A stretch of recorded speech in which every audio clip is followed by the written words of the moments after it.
May I come in, sir? Yes, please do. Thank you, sir. Good morning, sir. Good morning. Please take your seat. Thank you, sir.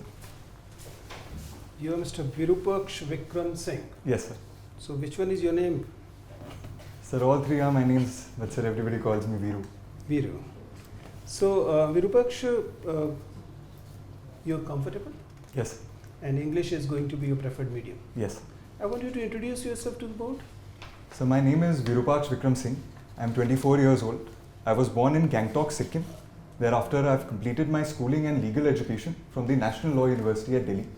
So, currently I am an officer trainee in the Indian Railways Management Service. And my hobbies include reading legal biographies, and also, sir, I have an interest in public speaking. Okay, and you're currently IRMS probationer. Yes, sir. Okay. So, tell me about this experiment of merger of services in railways. I can see that you mentioned that you are in currently undergoing service at the transport thing, IRTS Academy. That's it. Yes, sir. But sir, I have taken an extraordinary leave to pursue the civil services exam once again. Okay. So, why the services in railways were merged, and do you believe that it's time when railways go in a corporate way as we have done with the ordnance factories, or you believe that no, it has to continue as a government department? Indeed, sir. So the reason for merging of the various railway services was indeed to promote a corporate structure in the Indian Railways. Secondly, sir, there was also a need to reduce the inter-service rivalry that was taking place for promotions, for funds, etc., and to improve railways in a holistic manner. And sir, also there were many inconsistencies that were happening in the railway administration. For instance, sir, in a zone there is a principal head of department. Sir, he added dual reporting mechanism, first to the general manager, then also to the railway board for technical issues. Sir, these all problems will be resolved by the creation of the IRMS. But when we look at the top view, it appears to be the problem with the entire Indian bureaucracy also. There is inter-service rivalry within the bureaucracy. There are certain services given more importance, other services getting less importance, and obviously they are competing with each other. Should we go with the merger of the entire central services and making it just one service, Indian Civil Services? If the arguments you mentioned about IRMS hold. Sir, I think, sir, that would not be a wise alternative, because sir, different services, sir, they require specific specializations. And sir, in the Indian Railway Service, earlier, sir... What kind of a specific specialization is required for IAS? Sir, not for the IAS, but Okay. sir, I think, sir, for other services like the accounts service, for the defense estate service, certain specialized training is required, for the police service especially. But sir, in railways, sir, we are moving more towards the Indian Railway Service providing a managerial role, and sir, the technical aspects being dealt either by the PSUs or sir, from junior level recruitments. And therefore, sir, I think it was a good reform in the railways, but not for the entire bureaucracy. Okay. You have taken law as your option. Of late, we have seen the Indian judiciary, higher judiciary, high courts and supreme courts, they are revising their earlier decision. Recently, it happened about this bribery for the legislature cases. If you look at from the historical perspective, do you believe that the history in general affects our judicial decisions as well? Whatever is happening outside the judiciary is actually affecting it. It happened in case of emergency at one time, then after 91 we saw it, and now we are witnessing it again. Sir, I think, sir, at the end of the day, the judges, sir, they are people, and like all people, they are influenced by the socio-cultural currents, the historical trends. Even, sir, in the emergency, we saw that certain judges, sir, they voted in favor of various government restrictions in the ADM Jabalpur case. But, sir, I think that there are certain constitutional safeguards to protect the judges from influence of such external forces, and, sir, the judges must be brave enough to utilize these safeguards and not get influenced by these external forces. Since you mentioned about this ADM Jabalpur case, can you mention 3 judgments of Indian judiciary you wish should have never been written? Sir, can I take a moment to think? Sure.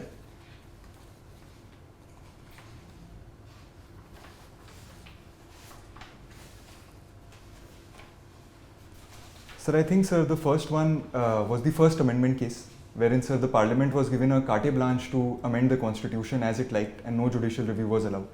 which are allowed for the 9th schedule to come in, and many laws just escaping judicial scrutiny. So I think that should not have been there. Secondly, sir, there is a recent case regarding the government of Punjab, sir, wherein, sir, the Supreme Court has said that if the governor sends a particular bill to the president, and so the president sends it back, then, sir, that is the death of a bill. And there is no limitation on the power of the president to, in a way, restrict the legislative activity in a state. That is another judgment, sir, I think that should not have been done. And thirdly, sir, is the ADM Jabalpur case, of course. Fine, thank you. Right. So, Virupaksh, right? Yes, ma'am. You are a law student. You are currently training with railways. Yes, ma'am. Right. So, in this context, tell me, do you think that PSUs are important, or should the existence of PSUs be done away with? Can we sell everything, disinvest heavily, and let private players play? Ma'am, I think that there cannot be a blanket statement in this regard. Some PSUs, ma'am, are extremely important.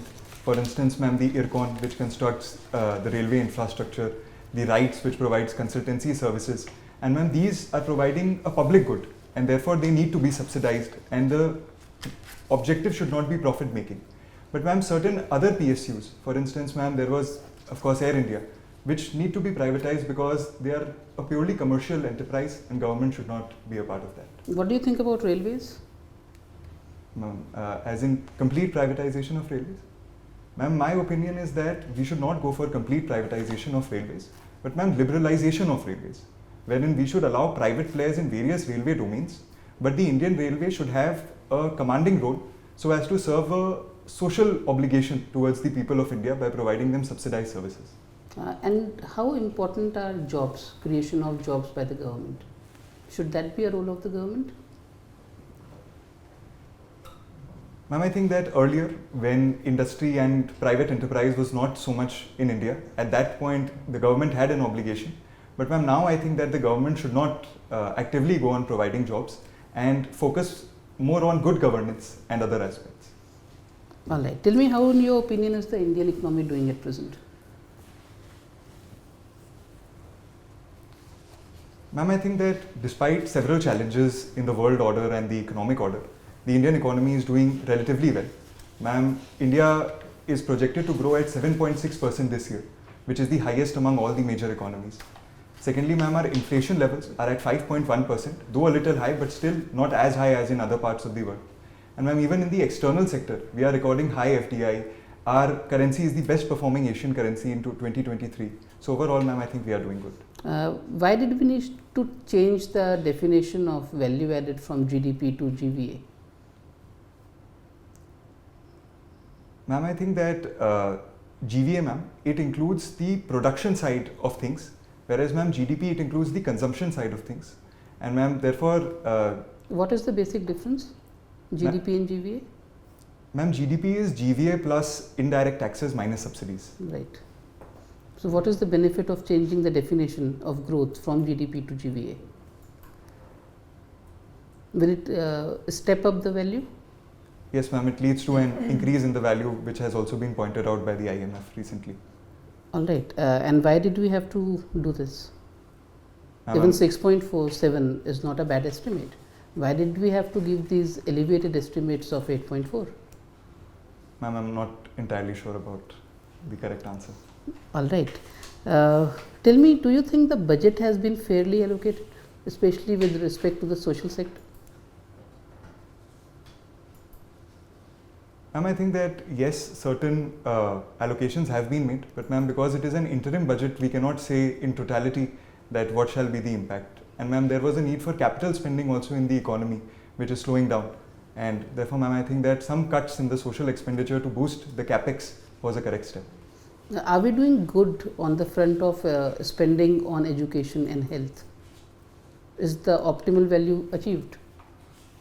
Ma'am, we are not able to meet the various recommendations. For instance, ma'am, the NEP demanded a 6% expenditure on education, but ma'am, our spending is only 2.5%.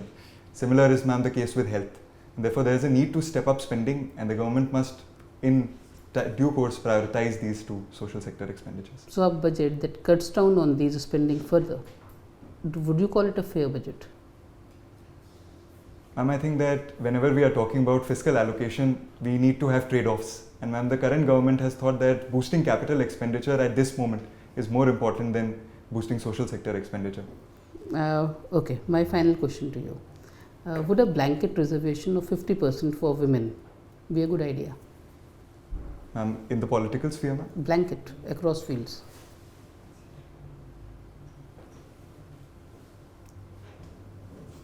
Ma'am, I think that of course it would be a welcome feature because ma'am, in our politics we only have 14% MPs. Even in higher education, the gross enrollment rate of women is less. But ma'am, I think that we need to undertake some feasibility studies and see global examples to know that if that would be a wise case. Okay, thank you. Thank you, ma'am. Okay, Virupaksh Vikram Singh. So you Yes, like sir. to be called Vikram or Viru? Sir, Virupaksh, sir, is the Virupaksh. best. Okay. I must congratulate you. In the first attempt itself, you got selected in Thank you, sir. IRMS. How much did you get in the interview? Sir, 165. Okay, all right, that's nice. And you have also given a choice for the foreign service. So I'll ask you about that subject. Tell me, in the war between Russia and Ukraine, which has crossed 2 years, which side is to be held responsible? Sir, I think Russia is the aggressor in the present war and has also violated various conventions on warfare. And sir, Yeah, that's fine. I got your point that you feel Russia is the aggressor. So under those circumstances, should NATO, European Union and US, should they stand up to Russia's desires to expand its territory? Are they fully justified? Because the war has gone beyond 2 years, we don't know when it will come to an end. Sir, I think that the present policy of the Western allies of Ukraine, sir, of providing aid but not directly sending troops is the wise option. Because, sir, directly sending troops, sir, it allows for a space of escalation. And, sir, President Putin has also warned of nuclear escalation if that happens. Therefore, sir, I don't think Yeah, would that be part wise. is well understood by the West. President Biden and everybody says that the only way to stop Russia is a third world war, and which will be a complete annihilation. So with great timidity and caution, they started giving few things, and now they have come out having been emboldened that Putin is still not minding and he's only threatening and doing all this. So should West believe in pushing Russia back to its original Ukraine international border? Will that be justified as per international law and otherwise? Sir, I think, sir, that would be justified under international law because, sir, the sovereign territory of Ukraine cannot be violated as per Article 2 of the UN Charter. However, sir, practically I don't think that is possible, sir. Even, sir, the Russian offensive that we are seeing currently, their capture of Avdiivka, etc., sir, it shows that the Ukrainians cannot, at least in the near future, push back the Russians. Yeah, that is the ground reality as it looks like. But does it also mean that Russia has made a huge strategic blunder like they did in Afghanistan when they entered in 1979, went back, with the feeling quite ashamed in 1989. Is something like that likely to happen or no? Sir, I don't think they would be pushed back from Ukraine because, sir, the territories that they have captured, they are in the Donbas region where primarily the main people are Russian-speaking people. So some form of acceptance to Russian rule may be accepted. But, sir, in the wider strategic perspective, I think they have made a blunder. Sir, they have brought NATO together, which was, sir, disentangling. And, sir, they have shifted the focus back from the Indo-Pacific theatre to the European theatre, which is again a strategic blunder. You would say blunder from the Russian perspective. Indeed. The Chinese are only too happy that Yes, the Asia-Pacific theatre is no more likely to continue. Okay, moving on. You know what is a word called Brexit? Yes, sir. What is it? So it was Britain's exit from the European Union. Yeah. What was one or two most important factors which led Britain to come out? So the first factor was regarding jobs, sir, wherein, sir, people were feeling that mainland European people were coming in Moving and in. taking jobs. Okay, good. That is an important point. And Defense Secretary in recent India-US security dialogue described China as a bully. What do you think? Is China a bully or a very difficult neighbor? Sir, I think Sir, China is a bully in many domains, sir. It is trying to force its aspirations on not only India, but in the wider Asian Pacific theatre, even sir in South China Sea, even with the water wars. That all. So what is India doing or should do more in addition to what so far has been done? Sir, I think as the Foreign Secretary Shiv Shankar Menon had once said, that increasing our comprehensive national power is the greatest foreign security policy. Therefore, sir, we must increase our military capabilities, our economic strength, and also have, sir, countervailing alliances like the Quad to contain China. Very good. Well done. Excellent. So, yes, yes, Virupaksh. Good that you came in first attempt in the IRMS. Can you describe in very few words what is the difference between Vande Bharat and the other fastest train running like Tejas or fastest Rajdhani? What is the speed difference and what is the technology difference? Why too much is make out of this Vande Bharat in the media? Sir, Vande Bharat, sir, it is a very proud initiative of the Indian Railways, because of which it is, sir, highlighted. Sir, firstly, compared to Rajdhani, sir, the speeds are much higher. Sir, Rajdhani runs at a speed of 130 kilometers per hour, versus Vande Bharat, sir, has maximum speeds up to 200 kilometers per hour. I'm not talking about maximum. I'm talking average speed by which the fastest Rajdhani was running, and the average speed with which the fastest Vande Bharat is moving. You just tell me the difference and what is the technology and why so much advertisement and so much halbala is being created. Yes, sir. So firstly, sir, about maximum speed, sir. While, sir, Vande Bharat I'm not asking about the maximum speed. You are repeating saying about the maximum. I'm saying the average speed at which, like from Delhi to Varanasi, how much Vande Bharat takes and how much Rajdhani takes. Just tell me the difference. Okay, sir. Not more than 30 minutes, as per my knowledge, and so much halbala. Sir, the issue, sir, because in that, sir, is not in the Vande Bharat trains, but, sir, in the tracks. Because, sir, Indian tracks, sir, only 0.3% of them, sir, allow speeds more than 130 kilometers per hour. So we are unable to realize the full potential of the Vande Bharat trains. Secondly, sir, why are they being so publicized, sir? So there are many proud facts because of which they are being publicized. Firstly, sir, they are completely indigenously developed and manufactured. Rajdhani was not. Sir, this is one of the factors, sir. Secondly, sir, they are bi-directional trains, which means, sir, that they do not need to rotate. They have locomotives on either side which can pull the train. Thirdly, sir, they use newer technologies like the distributed power rolling stock. Okay, I am not convinced with your answer. Let me come to second question. Can you tell me what is the grievous hurt as per IPC? And then I'll ask the other questions about it. So there are 8 specific offences that are listed as grievous hurt in the IPC. So they include privation of member of any joint, privation of the eyes, destruction of any bone or head, providing injuries that can lead to 20 days in the hospitals. So, sir, a list of 8 such offences. If I lose a tooth, whether it will be grievous hurt or not? Sir, that would be grievous hurt, sir. Okay. And then grievous hurt with a dangerous weapon, what is the section? You remember the section? Sir, I'm unable to recall, sir. Okay. You just tell me when was the National Backward Classes Commission formed and what was based on which very important Supreme Court case it was formed? You remember? Sir, I do not know this, sir. You don't remember about the Indira Sahni judgment case? Sir, being a constitutional law expert or don't remember that sir, case? Yes, sir. Sir, I now remember, sir.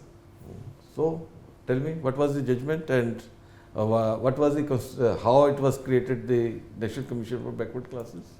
Sir, the judgment revolved around a 27% reservation to the other backward caste section, sir, in jobs. And, sir, the judgment said that this reservation is valid, however, only for creamy layer categories in the OBCs. Secondly, sir, it fixed... What was created at that time? Sir, as per the judgment? Sir, it recommended a statutory body of the National Commission of Backward Caste, which has now been given a constitutional status. So, whether there is any change in the structure of the National Backward Classes Commission after it became constitutional? So, no major changes have been introduced. 2-3 major changes. Okay, sir. So, you leave that question at that point, you read about that. Okay, sir. Now, my last question, as a constitutional law expert or international law expert, What is your take on this Indian soldiers fighting, Indian boys fighting for Russia, who have been taken there by deceit? How we can help them as per the law? Sir, under international law, sir, they would qualify as mercenaries. And sir, while India, sir, can take diplomatic steps to ensure their safety and bring them back, sir, there is no international law convention that regulates mercenaries. And they are, sir, regulated as normal soldiers under the Geneva Conventions. So they are at a loss in a way. Nothing will happen. Nothing much can be done for them, who have been taken by some agents to Russia. Sir, I think, sir, at this juncture, sir, law does not offer a solution, but sir, diplomacy may offer a solution. So, like, Okay, sir, thank you. Thank you, sir. So, please. Virupaksh, why they say that law is blind? Sir, this comes from, sir, the Western notion of the Lady of Justice, who has a blindfold on her eyes and does not discriminate between people.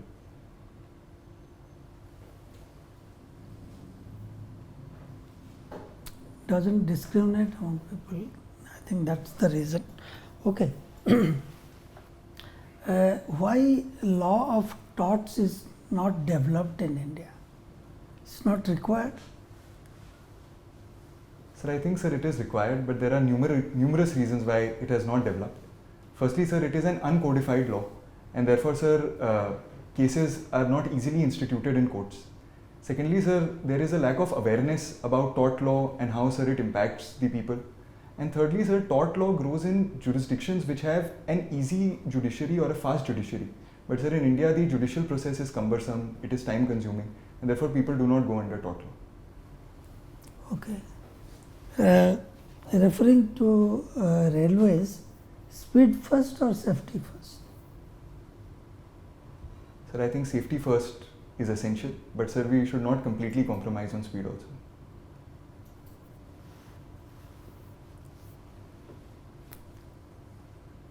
But now the focus is more on speed, like we were discussing. Okay. Your second preference is IPS. Yes, sir. Of late, there has been a criticism that certain institutions relating to police or other are being used by the ruling party for political purposes. It's not happening for the first time. Any government in power, that was the accusation. What can you do to prevent such belief? Sir, I think that the Supreme Court judgment, sir, the Prakash Singh judgment, sir, it has provided various ways in which the neutrality of police can be ensured. Firstly, sir, is the establishment of a state security commission which has the overall control of the police. Currently, sir, the state government has the complete control over police. In case of a state security commission, sir, there would be leaders of the opposition, the government and the High Court, which shall exercise joint control over the police. Secondly, sir, is the establishment of police establishment boards, which shall regulate the postings and transfers of policemen, which can again ensure that they are politically independent and not being used for nefarious purposes. Okay. Recently, we amended all the 3 criminal laws. Can you tell me 3 positive developments? Firstly, sir, colonial laws like sedition were removed. Secondly, sir, a focus on rehabilitative justice was brought because now community service is one of the punishments. And thirdly, there was an increased usage of technology. For example, sir, forensic evidence has been mandated in all offences that have punishments of 7 years or more. This police custody, it has been increased from 15 days to 60 days and in some cases even 90 days. You think it is a positive step?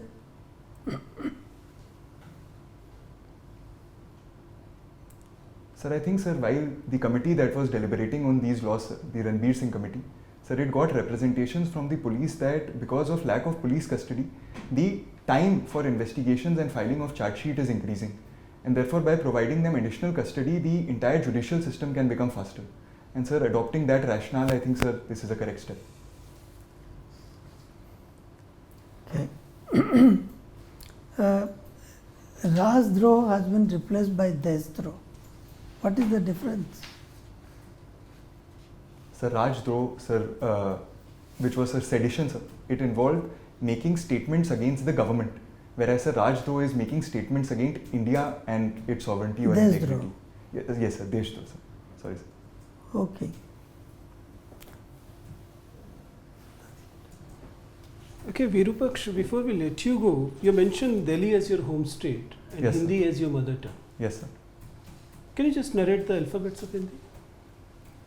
Sir, it is Kakha Gaga Anga, Chacha Jaja Iya, Tatha Dada Na, Tatha Dada, and sir, Yara Lava, Sha Sha Saha. So there will be Tavarg before Tavarg. There will be Tatha Dadana and then there will be Tata Dadana. Sir, It's your language. sorry, sir, I've got the. Okay, just sequence give me of- the last nasal sounds of Hindi and differentiate them. Nasal sounds you understand? Ana, no, sir. ana. With the Sir, I'm- fifth letter in the every row. Sir, I would be unable to do that, sir. And how good are you in writing Hindi? Sir, I think, sir, I'm average, sir, not exceptional, not as good as I want to be, sir. Do you understand why I'm asking it? I'm considering you as too privileged a person to be in civil services. If I give you 30 seconds, can you just defend yourself? You're too privileged to become IAS. Sir, I think that while I have gotten certain advantages in my life, sir, but sir, I have also faced my own share of hardships. I have, sir, lived in rural areas when, sir, my father was posted in rural areas. I have lived all across India, and sir, I wouldn't say I had a very comfortable childhood, but sir, a moderate childhood. Fine, Virupaksh, nice talking to you. Your interview is over. You're requested to wait for the feedback, please. Thank you, sir. Thank you. Virupaksh. So, you said you got 165 last time. Yes, sir. And when is your interview? So 26th of March. 26th, right, that's what I remember. 26th of March. What happened last time? Why you got 165? You believe that was a fair assessment on that day? Sir, I think at one point, sir, in hindsight, I can say that I think I got a little argumentative at one juncture, sir. I think that led to some decrease in marks. And sir, some law questions, sir, they were out of the box regarding, sir, the Motor Vehicles Act. I was unable to answer nicely. I think, so that was the reason. And since you've been through mill once earlier also, what's your take on your performance today? You believe it is good enough or it is again 165? So I think it was better than 165, but not 190 or above. Lower than 190. Let's not discuss in terms of marks, but what are the areas you believe you still need to work on? Sir, I think the questions sir asked about railways, sir, I think I was not able to answer to his satisfaction. I think railways is something I need to read more about. And sir, I think even in the last question, sir, about privilege and sir, I was not able to answer nicely.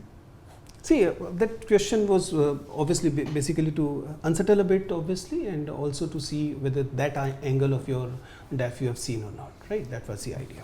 But Virupaksh, to be honest, based on your interview and the discussion that took place among us, we believe that you are an excellent candidate, right? And I don't use this adjective with many candidates, so maybe one or two, not more than that. But problem with such candidates is that board is able to see it right in the beginning that they are not average candidates, they are not off the mill candidates, right? Yes. They are candidates cradled in the privileges, right? So their level of questions and expectation becomes higher, and then you are judged against that expectation only. So in other words, the benchmark gonna be different, and you have to be prepared for that. If your interview is not going as per the extended benchmark, then you are doing something wrong, right? Okay, Yes, sir. right in the second question, the difficulty level of the question should go up a bit, which will indicate, yes, the interview is going in the direction you actually wanted it to go, Okay. right? Yes. Similarly, you need to understand that if for some reason your question is going in a factual way, there can be just two reasons why. One is interview is going bad. then it's going factual. But otherwise, it can be that probably you're intimidating the board member to a some extent. Intimidation is a word I'm using, and you can use a lighter version of it, which means the board members themselves are feeling a little threatened, and then that's why they're coming up with the questions which they believe you may not have the answer, which is a difficult path to treat. That's been my 22 years that suggested. Yes. But most likely it will not go that way because you are already in service. There are few areas you need to work thoroughly. You cannot come up with this excuse again and again that I am on a EOL. That won't work. Okay, sir. My advice will be that rather than taking refuge in this particular argument, why don't you prepare railways a bit Yes. better, right? Yes. So please, left, right, and center, railway को अच्छे से देख लीजिए, ठीक है? बिल्कुल। Similarly, you are from Delhi, and you have law as your optional. All these three areas. One is the work ex thing, which is obviously is there with many candidates. But having this combination of Delhi and law, why? Because most board members believe that they have something to do with law and they have something to do with Delhi. Either they were posted in Delhi for some years, whatever. Delhi is an area where they'll have many questions. And unfortunately, what they know about Delhi, according to them, it becomes the most important.